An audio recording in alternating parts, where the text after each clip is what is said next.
Hi everyone, welcome to the Fortes and Fide podcast. I'm your host Taylor Kelly, and in this video today we're going to talk about self-help books, and if you as a Christian or as a Catholic, if you should be reading them, and some of the hidden dangers and some of the positive things about self-help books. Now, if you guys like the content I put on my channel, and you're here for the first time, welcome. Be sure to hit that subscribe button and click the bell so you guys don't miss out on new videos. And also make sure you like the video. If you have future recommendations for anything I should cover, just comment down below. I'm a pretty new channel, so I'll be reading every single comment. So if you have any questions you'd like me to answer, just feel free to comment down below. Now, self-help books. I am an avid self-help book reader. At least I used to be. And from the age of like 18 to 26, which is pretty recent, I would read pretty much a self-help book a month, right? And I was really into it, whether it was an audiobook, whether it was a physical book, which on my shelf I have probably like 15 of them, or just watching a podcast about self-help. So I would consider those all in the same category. And I'm going to be honest, a lot of the things I found in self-help books were really helpful. There were things that really helped me turn my finances around, that really helped me fix my mindset, fix my limiting beliefs about making an income and doing what I want, and doing running a business. And they were very, very helpful. And in fact, a lot of the authors are actually Christian. Some of the most well-known authors like Tony Robbins, Brian Tracy, Norman Vincent Peale, Ed Milet, and they do touch up a little bit on spirituality, not so much, but they do a little bit.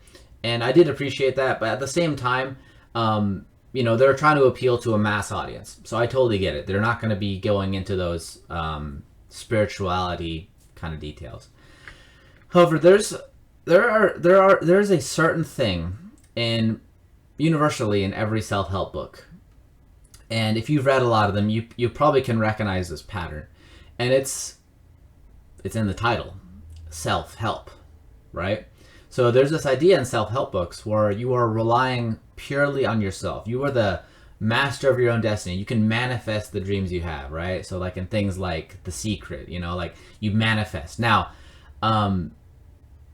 there is a little bit of truth to that, right? There's a little bit of truth to, visualizing, having a goal, subconsciously working towards that goal. Like there's a common thing like, well, if you want this certain car, if you think about it and you imagine yourself having it, you speak in the first person, there's a higher chance you're going to get it because subconsciously you're going to be doing things that are guided towards that, right?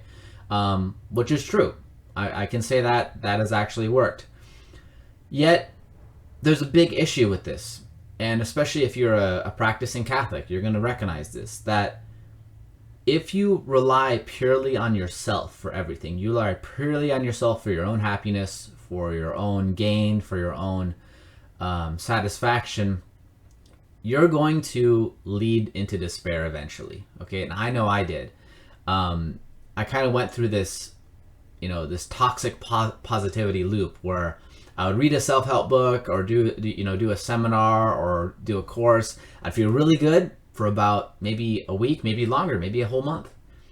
And then I would feel really depressed, and I didn't understand why, and it was really confusing to me. And at the time, I was not paying any attention to my spiritual life because I thought in my head I found something that works better. Okay, and I'm telling you guys this because this thought might have come across your head. Like I honestly did not want to look at anything spiritual. Now, did I go to mass every week? Yeah, but I didn't really pay attention to my spiritual life. I really did not. So I focused all on that because I thought like, wow, this is the answer. This is the answer that I've been looking for. Religion doesn't matter. This is the answer. And I turned it into a god. I turned it into a false idol. Okay. Now I would go through these moments of despair, and I was like, always ask myself. I asked my wife too, like, why am I just so unhappy? Like I was so happy earlier. Now I'm just so unhappy.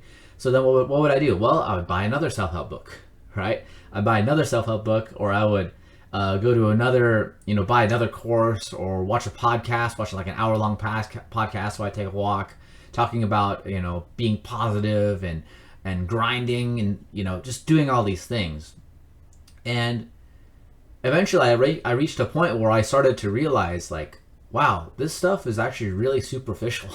It really is. Now, you know, the thing about self-help books is that it appeals to a certain kind of person. It really does. It appeals to a person who is seeking something, that is seeking satisfaction. They're seeking something outside themselves because they want to make a statement. They want to prove themselves in the world. They want to be they want to prove to others that they did it. I know that's why I read self-help books, because I wanted to look at all my friends going to school, going to college, and be like, you know what? I'm going to not do that, and I'm going to go start a business and watch me be successful. Like, I had that attitude. And I feel like a lot of people who read self-help books have that attitude. And you have to be honest with yourself if that's your attitude. Now, as I started to make this realization that I was going through this loop, I started to question, like, well, why do I feel this way? Why do I just feel down on myself? Well, a lot of it had to do with this brainwashing that the self-help books did to me, and I had to really spend a lot of time undoing it. And it's this idea that you must always feel good, that your emotions and your feelings and your aura, your energy is what matters. When in reality, that's always going to change. That's never going to be stable all the time, right? As human beings, we're not going to always feel good. And, you know, I even put up a picture here, like The Power of Positive Thinking. Like, that book was written by a Christian author. But the problem is that he didn't understand why we suffer. So I started looking into this. I started looking into why we suffer. And I started getting into Buddhism, to be honest. I read this book called, like, Think Like a Monk, by, I can't remember his name. It was an Indian gentleman. I can't remember his name. But I read this book, and it was, you know, about Buddhism. It's about how, like, you got to be detached from all feelings. You have to have the stoic mindset, the stoic attitude. So I got really into stoicism. I tried to really not feel anything. I tried to empty my mind. I tried to empty myself and focus purely on my emotion. And for a time, it did help. I kind of did whatever I felt like doing. You know, I would, if I ever didn't feel good about myself, you know, I would try to fix it in some way. I would try to just really, like, try to attack it, like, try to avoid those feelings altogether. And then as I was doing that, I kind of ignored, I kind of didn't even I recognize what sin was anymore. And this is why Eastern religion, while I have a lot of respect for people who do want to live a good life, which we all want to do that, there is a danger to Eastern religion. And this danger is this concept of there's no such thing as sin, right? Sin affects you. It affects you. It affects you psychologically. It affects you mentally. It affects you in your body, and affects you spiritually. Okay, Pelgas. That's like an acronym for all this 7 deadly sins: pride, anger, lust, envy, gluttony, avarice, sloth. Those are all sins. Those are capital sins. So as I was trying to feel stoic, I would engage in all these sins because I was all about, how do I feel good? How do I feel righteous about myself? And if you're a Catholic and you're a Christian and you start getting into this rabbit hole of self-help, it's going to lead you down there eventually. It's going to lead you down to this new age kind of thinking where you are the master of your destiny, that you can control everything, and that you need to not have any emotion. You need to be stoic, right? You need to be stoic and not have any feelings. Now, the way this got turned around is that I started to read up why we suffer.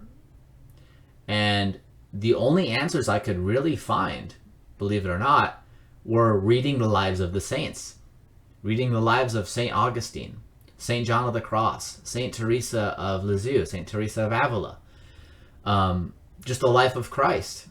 You read about suffering so much more in there. And that's when it clicked to me. That's when I realized, oh, these self-help books are making me focus so much on myself. And why would I want to focus on myself? Because I am a sinner. I am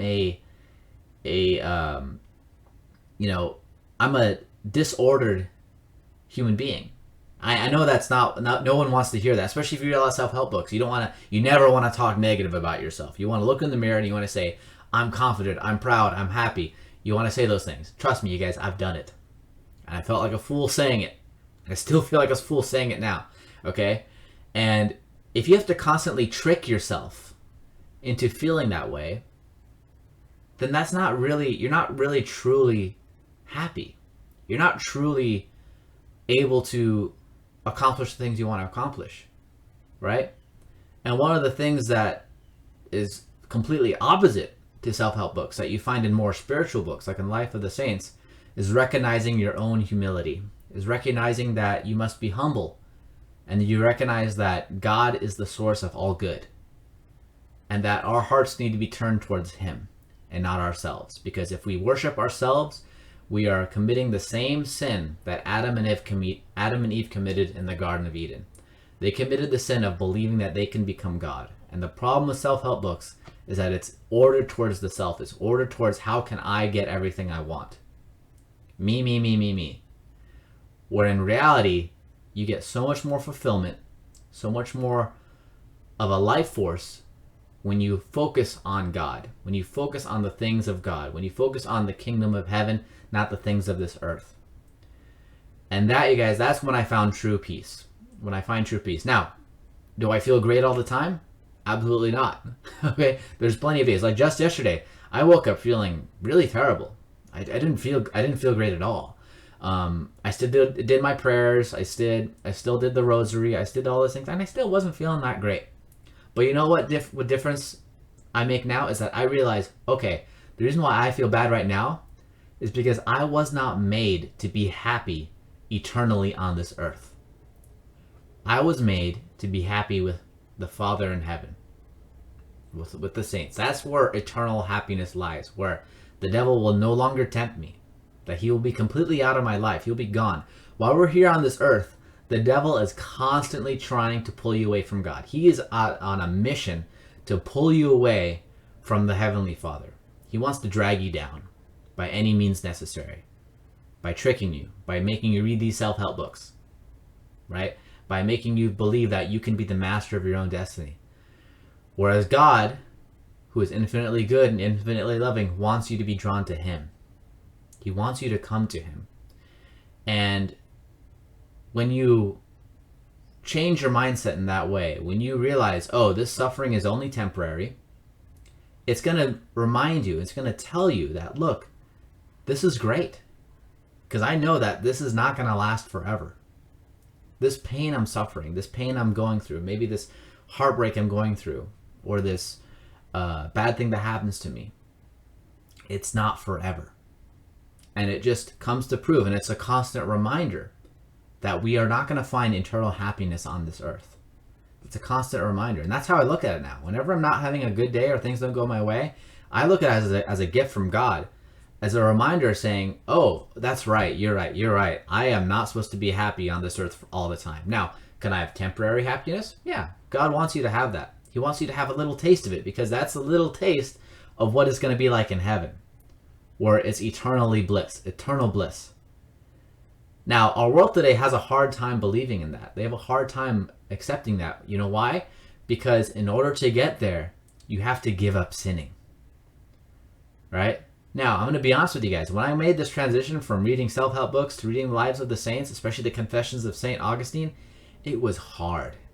It was difficult because I had to look at my life in a completely different way. I had to look at it as a way of sin being the cause of my unhappiness, not suffering being the cause of my unhappiness, which is completely counterintuitive to what our culture teaches. It's sin. The less I sin, the more happy I become, right? The less I sin, the more happy I become. And whenever I do sin, it's tragic, because I know, like, man, I just dug myself into a wall. I took a step away from God. That's what I did when I sin. And when you read these self-help books, you got to be really careful. Now, again, there's a lot of good things to them. A lot of good things that are going to help you be successful in this material world. However, if you read a saint's book, a book on the teachings of a saint or the life of a saint, you're going to get everything you need from a self-help book, but 100 times more, because it's a God help book, right? So Hope you guys enjoyed this video. If you did, give it a thumbs up. If you have a comment, if you've read any self-help books and you recommend some alternatives, comment down below. I'd be curious to hear you guys' thoughts. Hope you guys have a great rest of your day, and God bless.